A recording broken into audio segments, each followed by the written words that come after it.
And just give us a little bit of information about you. Are you a second-year biology student, or are you a first-year PhD in anthropology? Don't use your names or anything like that. Just give us an idea, a little bit about you. All right, I see that I've got 3 results. Can I get a few more results? You guys are fast typers.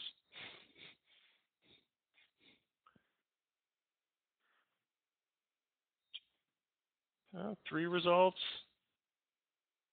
Any latecomers? I think we have some shy people in the class today. Guys.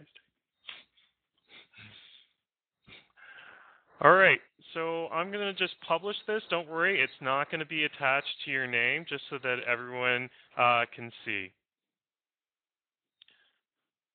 Yeah, so we have a really wide range of experience in this classroom. We've got a 4th-year PhD in mechanical engineering, someone who's planning on starting their PhD, brave soul, 1st-year PhD in neuroscience, and I see Jen's also answered in about the Masters of Library Studies.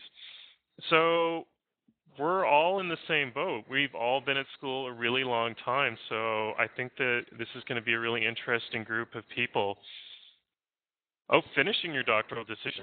Good for you. All right.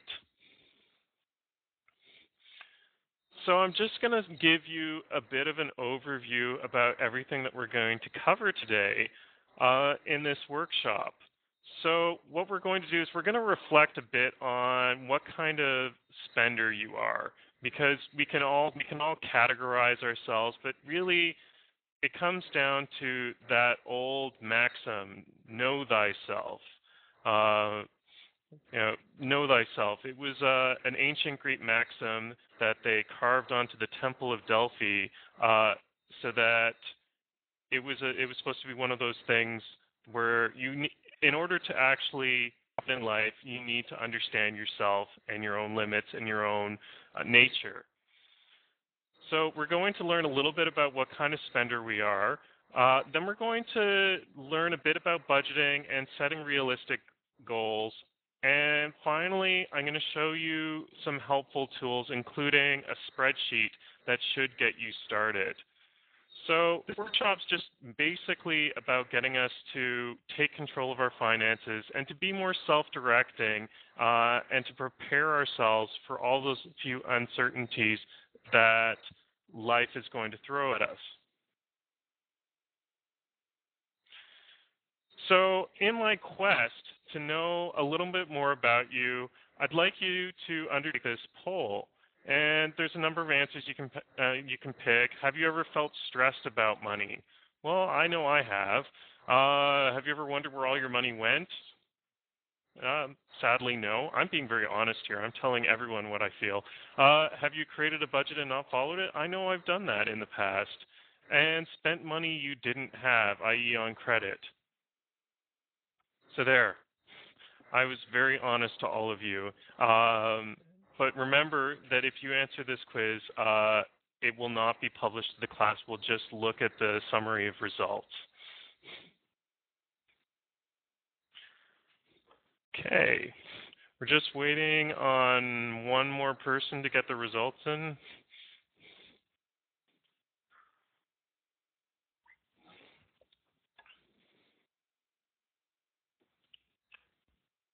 Okay, so I'm going to publish those results right now. Wow, it looks again like we're really all on the same page, where we've all been stressed about money. I guess that's why we're here today. We've all foolishly embarked on that mission to create a budget and not follow it, and we've all bought something on credit. Some of us, that might be our education. At UBC, sadly, you can't do that. Sadly, or maybe for our own benefit, it means that we have to pay ourselves first. We have to make sure we have that tuition money and not use it and just build up things like debt. One thing that I am surprised about is that basically most of us haven't really wondered where all our money went. So that means that we're a particular kind of spender, And that's the next part of me getting to know you is I'd like you to do a quiz, right? I would like you to do a quiz. And Jen is going to send a hyperlink in the bottom part of the screen in the text chat. My colleague Jen is going to send you a hyperlink there. And I want you to ignore the fact that the URL says kids, because this quiz actually talks about credit cards and things that kids don't have, at least things I hope kids don't have.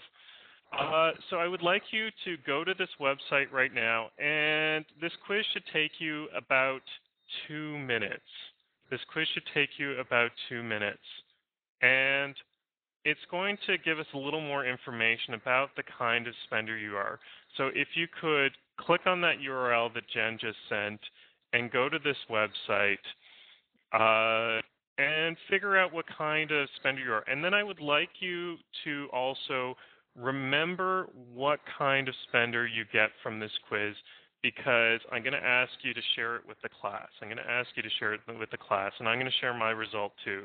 So please go to that website right now and then submit your answer in this poll.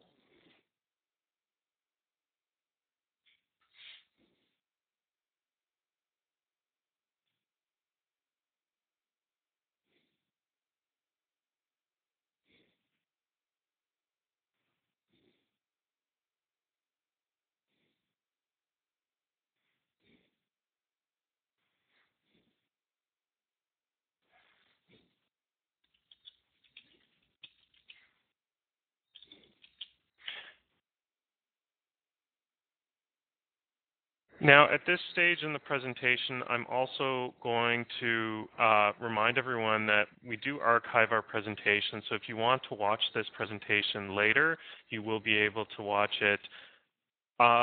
It will also be viewable by other people at UBC. This presentation is going to serve as a resource for everyone.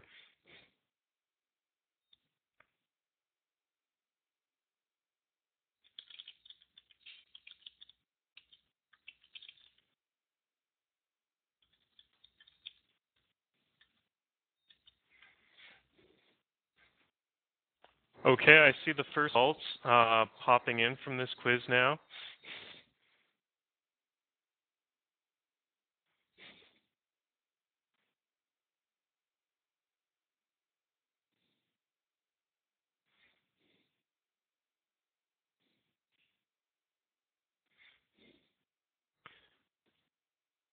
And another quick note for people who are watching the archived copy of this presentation, the polls are not archived for privacy reasons, not archived on the video versions of these archives. So I will narrate the responses for the benefit of all of you people watching the archived video. Am I waiting on you? Okay, it looks like we've got a good series of results here, so I'm just going to publish it and share it with everyone. Wow, all right. So the bulk of people in our class appears to be collectors. All right. So collectors are the kinds of people because they're trying to save money and to actually have it build money in the future. I am a bit of an avoider. Not in the sense that I don't actually manage to save in the end, but that I very often buy things on credit and worry about the consequences later. And we also have a spender, and we have someone who's very empathic in the class, a thinker. All right. So now we're going to think in this presentation about how you go about making a budget. And it really is important for us to think about budgeting in general, because a budget means that you're not just going through life taking money out of the ATM and spending out of pocket, swiping things on your credit card. It means that you actually know how much money runs through your fingertips. And one of the things that surprises me is a lot of people don't actually know. If I asked you right now, how much did you spend on tuition? Could someone give me an exact value? If you're bold enough, you can just use the check mark at the bottom of the screen under your name to say yes, or you can use the X mark under your name to say no.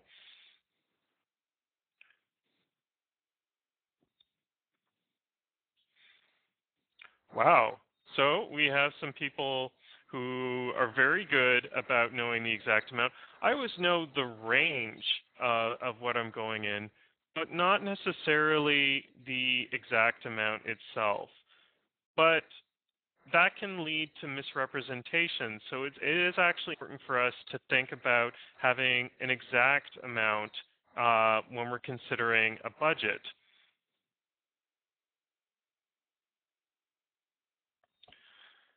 Another thing that I would like to all of you to think about is, can you accurately list how you spent your last $500, or even just list everything you bought today?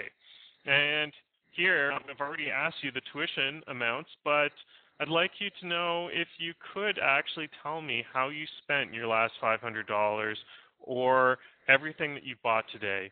Maybe it's not so fair. We normally have these workshops later in the day. Having it at noon, many of you may not have even gotten to lunch yet. So I'm hoping that we'll have some wonderful results here.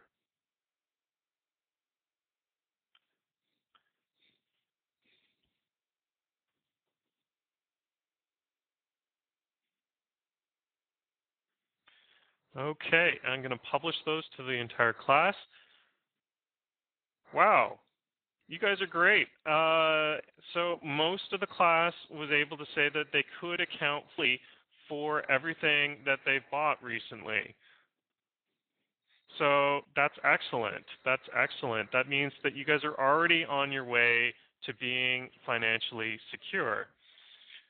Because it is really important to know where your money is going, because managing your finances without a budget, as the slide says, is like navigating blindfolded.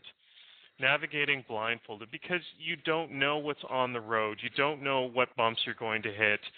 Would you drive blindfolded? No. You need to be able to see when you need to stop. You need to know what to avoid. And you need to see those twists and curves in the road. But just being able to see everything in front of us, some things hide in plain sight. Some things hide very much in plain sight. And I would like you to do another exercise for me. I know I'm very big on these exercises, but I like to see how people engage with their finances. And one of the things that we talk about here at UBC is the latte factor. I don't know if it's because we're on the coast and we have all that wonderful coffee culture coming up from Seattle, but the fact of the matter is, if you've just bought one latte a day, you would actually be spending over $2,000 a year. One latte a day, Monday to Friday, you would spend over $2,000 a year. So what I would like you to do is to go to this link that Jen is going to send you at the bottom of the screen. And I want you to do an exercise. I want you to actually use this latte factor calculator. You have to scroll down a little bit, and it's right at the bottom of the screen, and you'll see a button that says Start Now. Does everyone see that? And you don't have to just pick a latte. I want you to pick an expense that you do every day. I want you to pick an expense that you do every day. So choose a category. So it could be coffee or a latte. It could be cigarettes. It could be a movie. It could just be that you really like soda or a snack in the afternoon. It could be a newspaper. I want you to pick something that you do every day, and I want you to type the amount in. And I would like it if you could put in the chat box how much you spent on that item, that daily item. Okay, Tim, if you don't have an expense, try picking something that you maybe do every week, or try averaging something, maybe like your haircut, as a daily cost. So if you have a daily cost, I'd like you to put in the chat box the amount that you spent daily, and I want you to put in what it says it will be in 4 years. How much might you have spent in 40 years? And one of the things that the Latte factor does is, by default, it puts an annual interest rate of 6%. And that's because if you were to curb these expenses, that's how much you could make potentially in a savings account. Yes, transportation, bus, gas, car expense, anything that you can work out on a daily basis would be fair game for this quiz. So I would like it if you just shared maybe how much that you spent. So I'm going to put how much I spend on a newspaper. I'm going to put that in the bottom column, and I'm going to tell you how much it was in the 40 years as soon as I copy and paste it.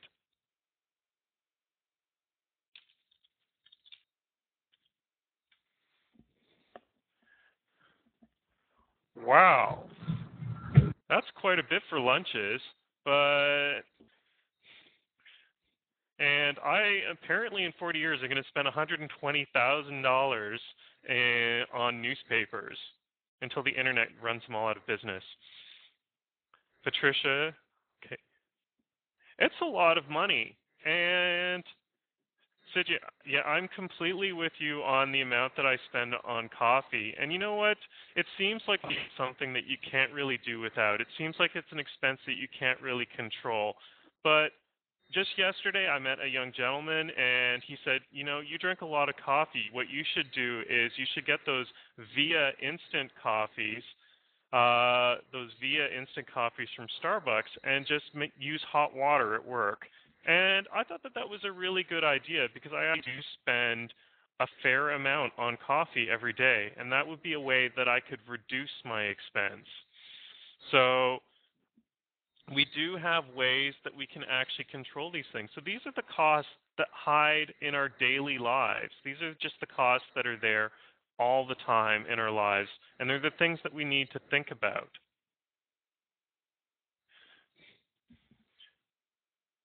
One of the things that you need to do in order to actually get around to making a budget is you need to have a record of all your expenses. You need to have a record of all your expenses. And there's a number of ways that you can go about this.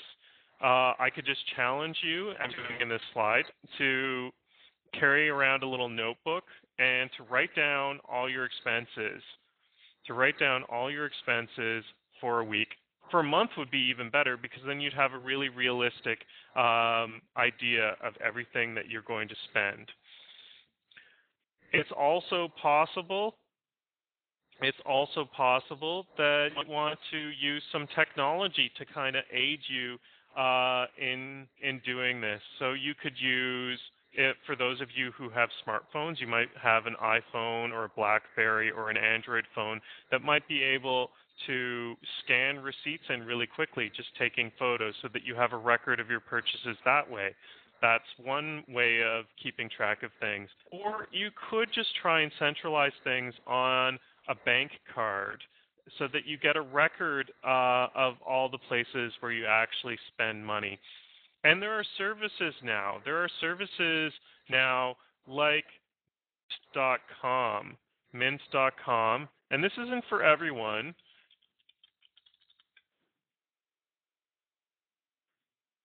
But I wasn't even planning on sharing this with you today, but I thought about this, and here's this link. Mint.com is a new service. It's actually owned by a company called Intuit, and they make the software Quicken, which I'm sure many of you are aware of, if only because your parents may have used it to manage their taxes. So this is a reputable company, and what they do is they have a secure login with the banks in Canada so that they can pull just the records of your transactions. They don't actually have access to make any changes to your bank account or anything. So just like the statements from your bank account, so that you can see all the different expenses that you make in a year and even get notice about them. So this is a free online service for those of you who are comfortable doing extensive online banking. Some others of you may just want to stick with the tried and true traditional way of writing things down and keeping a record. But whatever you need to do, in order to go about making a detailed budget, you need to have a record of all the expenses that you make in a week or in a month in order to have a basis to make real informed decisions.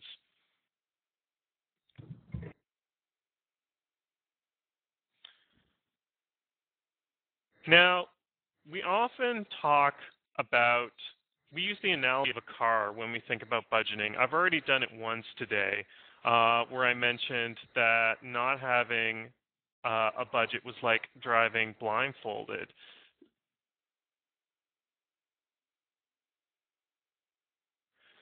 And it's true. It's true that the car really is an apt analogy because if you think about it, you put money into your car, but what happens when you hit empty?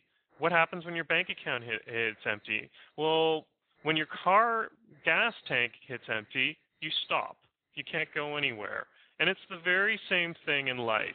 If you don't have any money, then you're in a difficult position. It can be stressful. It can be a situation where you actually start denying yourself things. You may start to think, oh, I need to take on a second job, or I need to cut back on things. So keeping a budget is an important thing, and you want to try and keep that mark in your bank account above zero. You don't want to run right at zero. You actually want to have it slightly above zero, because when your budget is above zero, when it has a surplus, when you have extra savings in your bank account, you're better able to adapt to those situations in life that are thrown at you.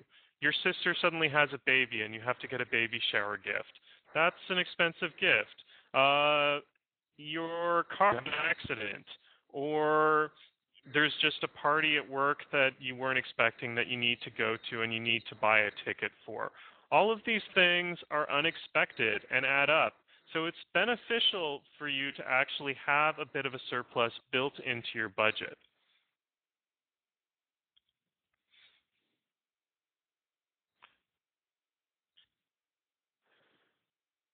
So for this second half of the workshop, we're going to look at what does a budget look like?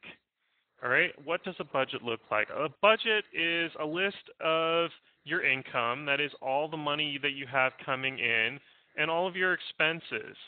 And it's over a fixed period, a term, a month, or a year. Now, as students, we really need to think about the fact that our terms are different than other people's terms. We think of our lives in semesters. We think of our lives in terms of semesters. And that has an effect on how things go. When you are going online and looking for examples of budgets, remember that you have a non-standard budget. So for the student in you, it's really best to think of things in the parameters of months, to think of things in parameters of months, and even to take them in maybe 4-month chunks, the standard optional term that we're very accustomed to. So from January to April, you'll need to have a budget, and then you'll need to have one again from May until August. And you're going to have varying amounts of income, that is money coming in for all these periods. Some of you may be working extra jobs in the summer. You may not be paying tuition in the summer. So things are going to change over the period of the year. Jen is going to send a sample student budget around, a form that you guys can download and use as a template to construct your own budget. Now, one of the aspects of this budget that's really very excellent, I don't know how many people are familiar with Excel, is that it opens up in Excel and it's already got the formulas loaded in there. So once you load Excel, you can start plugging in your own numbers and it'll start calculating your budget for you right before your eyes. So this is a very handy tool that's been made for UBC by Financial Services and Awards, Student Financial Services and Awards. So while you're downloading that Excel spreadsheet, I'll just give you a little idea of what it looks like, of what it really looks like. So as you can see that it's broken up into different month chunks to kind of span the scope of the year. So you can see, for example, for this sample budget, the student here has a lot of different things. Like, for example, in September, they have a lot more income. They had awards and student loans coming in. And they also had a lot of expenses. They had tuition and books. And this particular student also bought a new computer. So you can see how you're going to have to try an average thing. And to make sure that you're carrying money forward from month to month to month to kind of carry through to January, for example, where you're going to have to pay that extra lump sum of tuition and buy in a whole new chunk of books. So let's actually start to think through the different things that we're really going to need to put this budget together.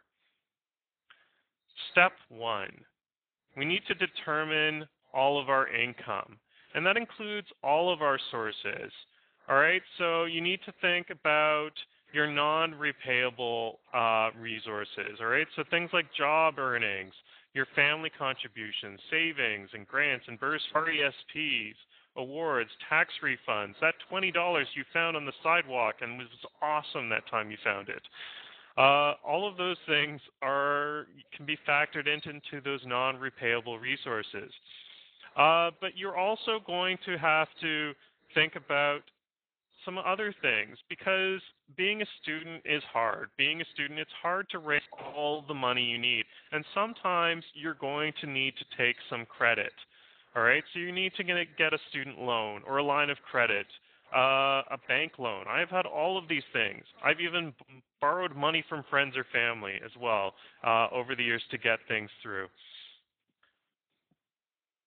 Tim asks, should RRSPs or money-yielding insurance policies be included in non-repayables even though it is undesirable to redeem them?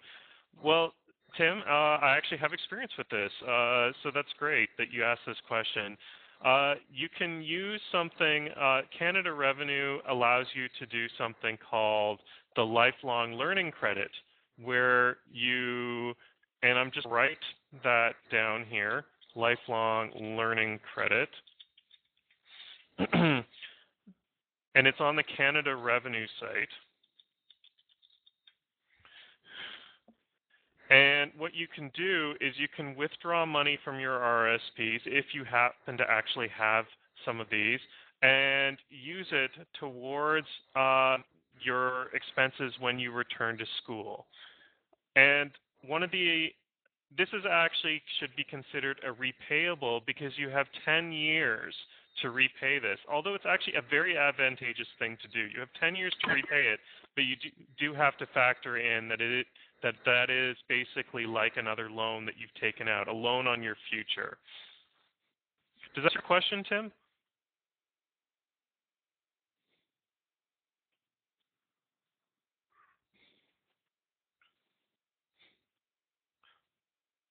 While we're waiting for Tim to get back to us, does anyone have any other questions about non-repayable? Oh, that's awesome, Jen. Thank you very much for finding that link.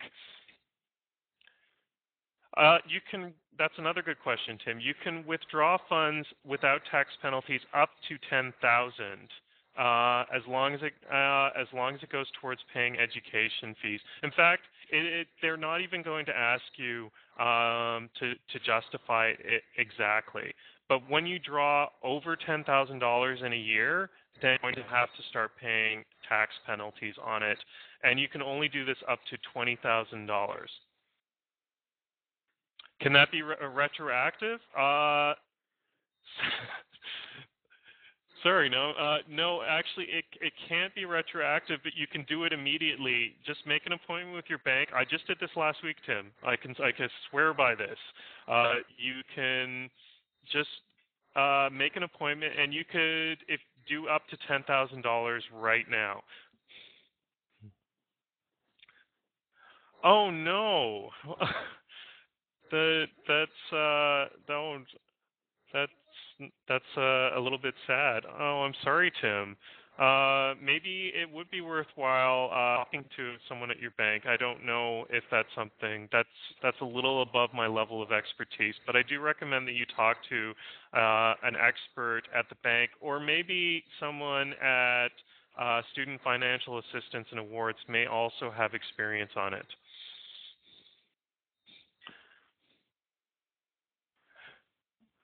Are there other questions about non-repayable or repayable sources of income?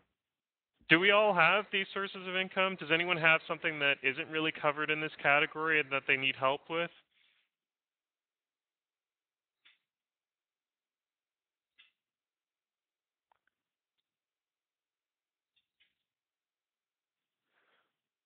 Okay, well, why don't we move on to our next step? So once you determine your income, then you also need to make a list of all your fixed expenses, right? And so what fixed expenses are they're the things that you do on a regular schedule, like your rent, your car payment, but they're not things that necessarily happen every month. Think of your tuition, your student fees. For some of you, your electric bill may only come in every 2 months.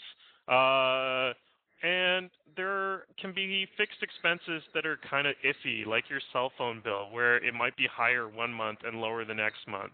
But by and large, all of these fixed expenses are things that you know about and that you can predict. So one of the things that when you're going to fill in the budget, these are the things that you should have foremost at the top of your brain. You may also want to download some past utility bills to kind of average out your utilities over the year.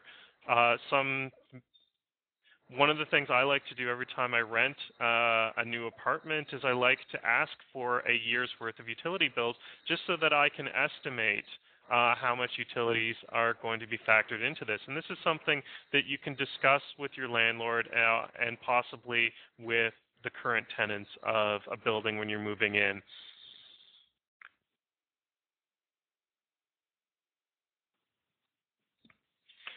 All right. After you've figured out what your fixed expenses are, now we're getting into the tricky part of budgeting, and that's really about listing all your variable expenses. All right, and these are the things that can be a lot harder, like groceries or entertainment travel. I know my entertainment bill has been slighter this past year because I don't feel like there's been very many good movies out there. But maybe that will change this year. Clothing and personal care. So variable expenses are actually where you have a lot of ability to take control of your life, a lot of ability to take control of your life because you choose not to go to Whole Foods, or as my friends in the United States call it, whole paycheck. Uh, you can go to a no-name store, or you can go to Save On or shop for things on coupons. One of the things that has caught my interest recently is there's this factor going on, it's something called hyper couponing. Has anyone heard of this term hyper couponing? It's a group of people. There was even an article on it in Wired magazine where they collect and trade coupons and try and spend as little as $2 on $600 of groceries. And they do this by combining deals on groceries or waiting for double coupon days and really save a lot of money. Now, I feel like Canadian merchants are a little savvier than these double coupon days in the United States, but that doesn't mean that it isn't worthwhile looking at coupons, buying that cereal that you like because it has a coupon for a free movie. I did that once, and it was great. I got a free movie ticket out of my favorite cereal. So stock up on things. These are the kinds of trips and tips that you can get. Even your travel, although UBC includes things like that's a great thing as well. I don't know if all of you know about this, but one of our participants just mentioned that they do Groupon or social living social, I think is what it's called. And these are basically social coupon sites on the internet where if enough people buy a deal, then you can get, say, $30 of food at a restaurant for 15 if you buy it in advance and enough people do the same thing. So these are also ways of, and Tim also raises a really good point that it's very attractive. And I know I too have gotten away with buying deals in the past. I've changed my habits because of this, buying some of these deals, because sometimes you buy deals of things that you don't want. So we always have to remember that one of the things that we're combating with our budget is our desire to impulse shop. And I think that using the internet makes impulse buying even easier to do. So try one of the things, my rules when dealing with social buying sites on the internet is to only buy if it's a place that I would actually go, like a place that I have listed as somewhere that I would go, or a place I've been before. So I actually have a list of sites, a list of restaurants around town that I've read reviews on that I want to go to. So I don't get them unless they're on that list. So there are ways of trying to combat it, and one of the gets back to that idiom that that expression I said at the beginning of the presentation. Know thyself. If you know that you're a social buyer, then do things like make a list of approved places that you're allowed to spend money, and then look for the coupons that go along with them. There are lots of ways that you can save money on clothing as well. One of the things that I really like to do is I like to go to Value Village and get used clothing. I always joke with my mom I'm the size that everyone else used to be because my clothes I just get such good clothes deals there. That's not for everyone, but there are ways that you can kind of mediate all the different expenses that you have.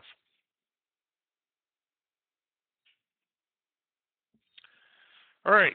So once you've got all your fixed and variable expenses, and once you've factored in your income, then it's time to actually sit down and crunch the numbers using that spreadsheet that I circulated, that Jen circulated around to all of you. All right. And if you get to a positive number, that is, if you have extra money every month, that is great. That's exactly what you want to do. And that money can be allotted to savings, and I don't want to just be this negative person. You don't have to always save, save, save, save. You're allowed to treat yourself because life is fun, and treating yourself to the occasional fun event is part of what makes getting through life so wonderful, is doing the unexpected. So save future, but also make sure that you're having fun. If you're saving to the point where you don't have fun, then I think that that's a problem, because one of the reasons that we're taking this workshop is for our own mental health, all right? To make sure that we have security in the future, but that we're also having the money to do the things that we want to do. So factor those things in. Factor mental health, and the fun factor is really important.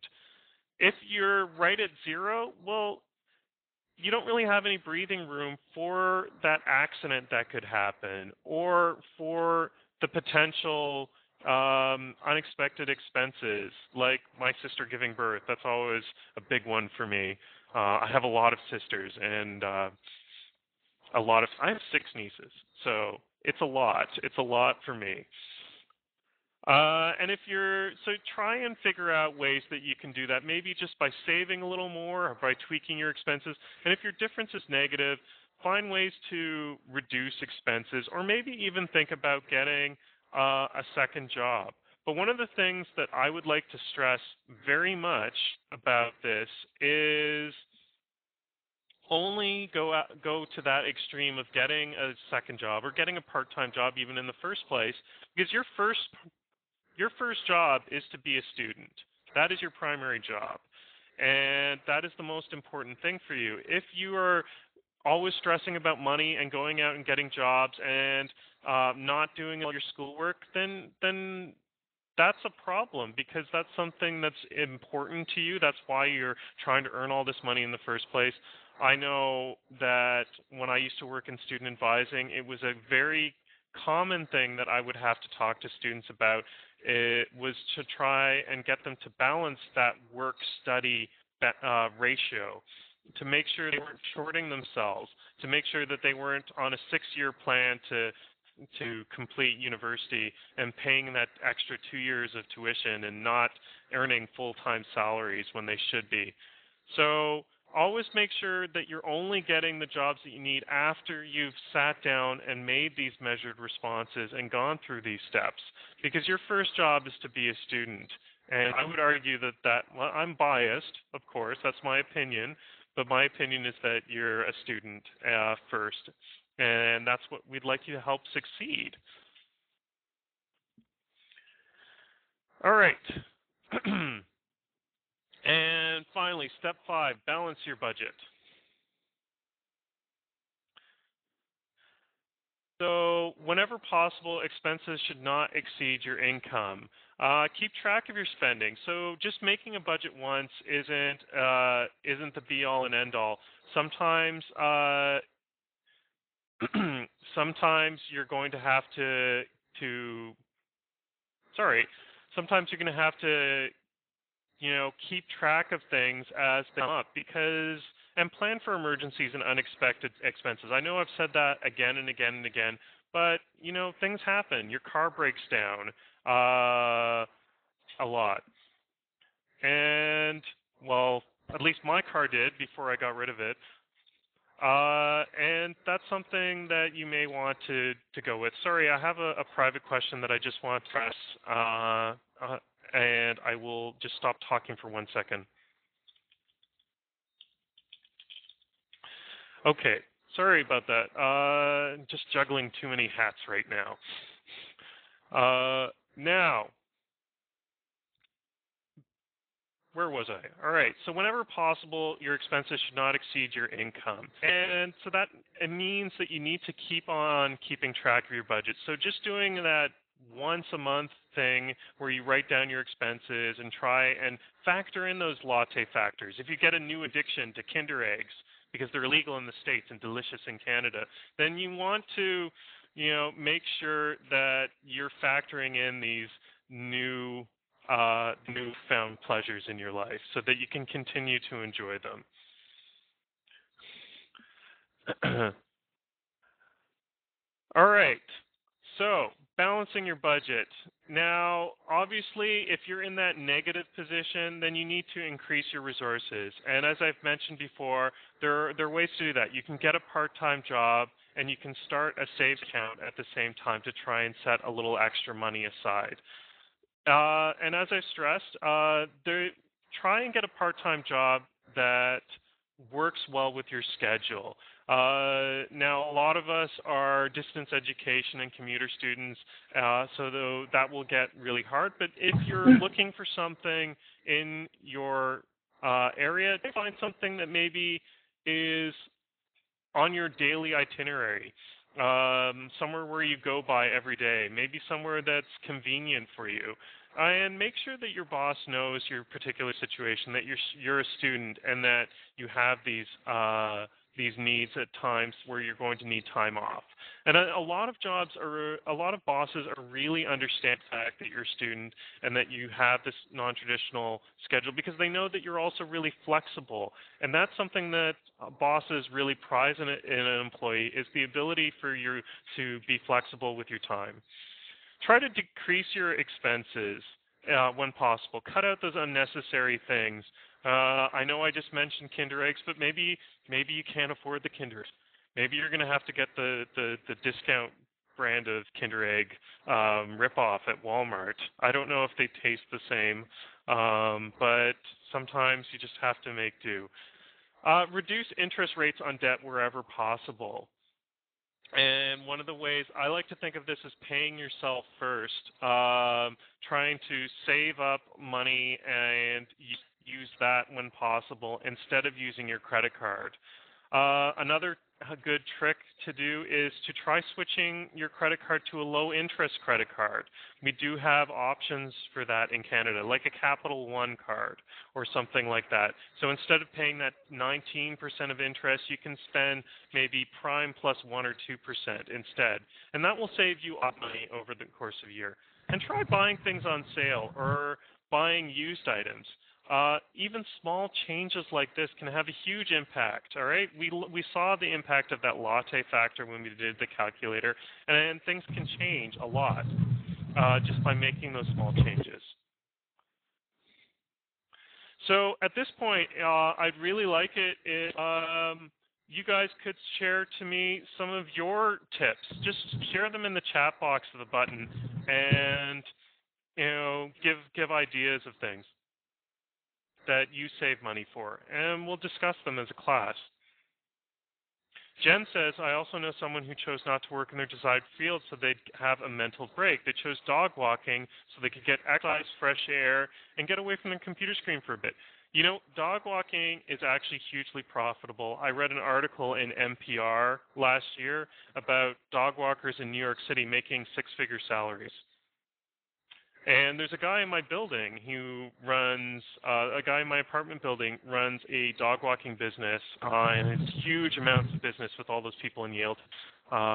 So it can be just something that's completely unrelated to you, and it'd be a great stress relief. That's great advice, Jen.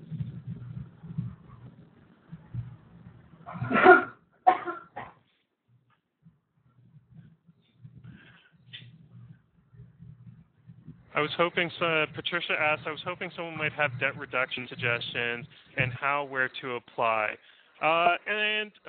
Patricia, this is actually something that other people are suggesting as well. So my main debt reduction suggestion is to try to consolidate your loans. When I first graduated from my PhD, before I came back to school, that was the first thing I did, is I consolidated all my loans into one low-interest loan with my bank. And that managed to save me a lot of money and a lot of stress because I was only focusing on making one payment a month instead of trying to keep track of a lot of different payments. So that's something you can go and talk to your bank about. The other main piece of advice, did that change my credit in the long run, though? Asked Patricia. Actually, my credit has always been fairly good, in particular because I have been carrying a balance for so long in my life. So I was able to really reduce things that way, Patricia, by trying to reduce my stress level and consolidating things. So it didn't adversely affect my credit rating. The one piece of advice that I would give you is if you do get a low-interest credit card, is that could, in fact, affect your credit rating because it is one extra credit card, which is something that they look for applying for a lot of credit cards. So only do this once. Get one low-interest credit card and try transferring a balance from your high credit card onto that lower credit card. You'll save a huge amount of money that way. Do not cancel a credit card, though, because that's also another way. If you cancel a credit card, it's seen as a sign of financial weakness. Your credit rating isn't based on reality. It's based on your image of your strength that you present to the financial community. So that's something that you need to think about as well.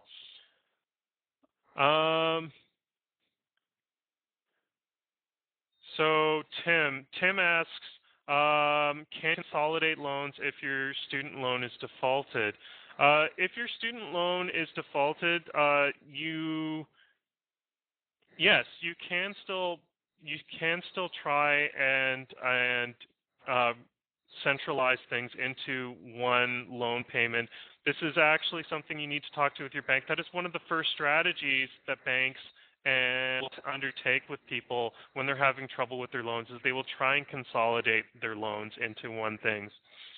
Oh, we also have some other tips here. All right.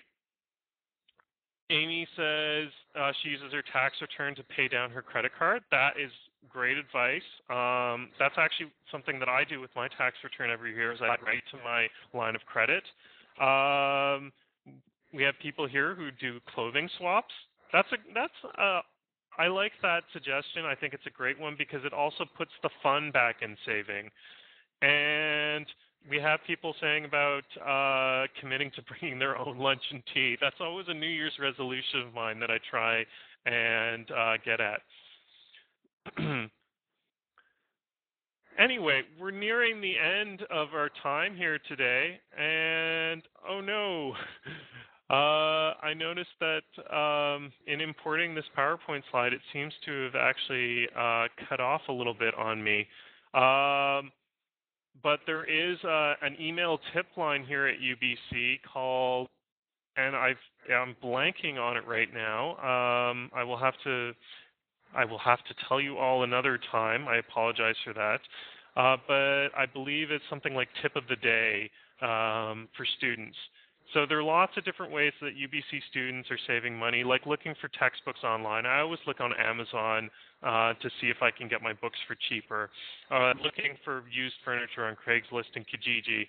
And something I didn't know was that Safeway offers a 10% discount to customers on the first Tuesday of every month. Who knew that? There's lots of different ways to save money if you commit to it.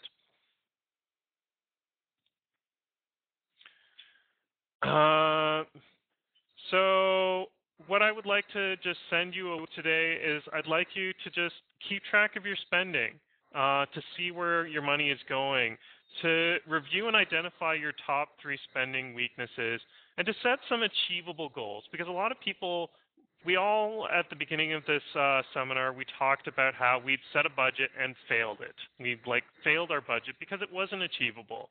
So make sure that your budget actually factors in achievable goals. And here's another thing you can try and do. Try actually using an allotted amount of cash for expenses. Instead of using your credit card, try actually just putting some money in your wallet and saying, I'm only allowed to use this for the next week. So give that a shot, because that's another way that you can it's very easy just to swipe your credit card and to let things run up. And that's something that we need to break our pattern of. All right. Now, I'd just like to ask that Jen sends a link to Student Financial Assistance and Awards. Student Financial Assistance and Awards has a great set of services that they provide for students, a great set of services that they provide for students. Thank you, Jen. And they involve things like they actually do counseling services. If you're having trouble paying your tuition, they can work out a payment plan for you. They're also there if you're having problems with your student loans. They have experts who deal with these sorts of situations. So that answers a couple of the questions that I received from you all earlier in the class. So I recommend highly going to Student Financial Assistance and Awards and taking use of their services. And they also provide other workshops as well. We'll be providing a workshop in March on credit basics of credit finance and loans and things like that. So, oh, sorry about that. I'm sending messages to the wrong people. So that's something as well that we have to think about is where we can get help. So Student Financial Assistance and Awards is one great place to get help. Another great place is to go to your bank and to talk to them. Now, we're kind of out of time here. I talked far too much. So I reminded you all at the beginning that I would like you to do a short survey. This is a new initiative that we're going to do online workshops to kind of reach the most people possible, and we were wonderful that we were able to talk with all of you today. So if you could, Jen, put the link to our survey, it should just take you a couple of minutes, and it would help us immensely. And I'll remain online here. If you have any further questions that I can help you with, I'd be happy to chat with you about those. So I'm going to unlock the talk button, and that should allow other people to talk if they want to, or you can continue to type as well.